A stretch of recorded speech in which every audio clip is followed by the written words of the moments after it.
အသက်ငယ်ရွယ်သေးလို့ဘာမှမဖြစ်ပါဘူးဆိုပြီးကျမ်းမာရေးအတွက်စဉ်းစားစရာမလိုတော့ဘူးလားအဲ့ဒီအချိန်မှာအသက်အာမခံအတွက်ပတ်စံသုံးတာကတကယ်ရောအကျိုးရှိရလားဒီမနေ့ပြန်တိုင်းအတွက်စိတ်ချလိုက်အစီအစဉ်မှာအချိန်10မိနစ်တည်းပေးုံနဲ့ဒါတွေအားလုံးရှင်းသွားလိမ့်မယ်မိသားစုအားလုံးရဲ့မနေ့ပြန်တိုင်းအတွက်စိတ်ချလိုက်အသက်အာမခံဆိုတာအသက်ကြီးမှထားရတာလား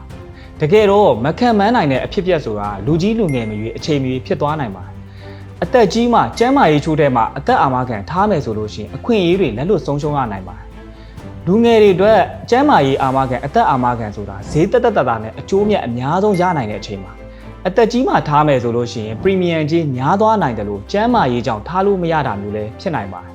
ဒါကြောင့်အသက်အာမခံဆိုတာအသက်ကြီးမှထားရတာမဟုတ်ပဲနဲ့လူငယ်တွေအတွက်အနာဂတ်အတွက်ကြိုတင်လမ်းခင်းထားရမယ့်အစီအစဉ်တစ်ခုပါဆိုတော့ဒါပတ်စံဖြုံးနေရလားအနာဂတ်အတွက်ရင်းနှီးမြှုပ်နှံနေရလားဒီလောက်ဆိုရင်မနှက်ပြန်တိုင်းအတွက်စိတ်ချရအောင်ဘာတွေကြိုတင်ပြင်ဆင်ရမလဲဆိုတာသိပြီးလောက်ပြီးထင်ပါတယ်ထက်တိလို့တဲ့အကြောင်းအရာတွေရှိရင်လည်းကွန်မန့်မှာမေးထားလိုက်နော်အားလုံးနဲ့နောက်တစ်ပတ်ဆက်နေမှာပြန်တွေ့မယ်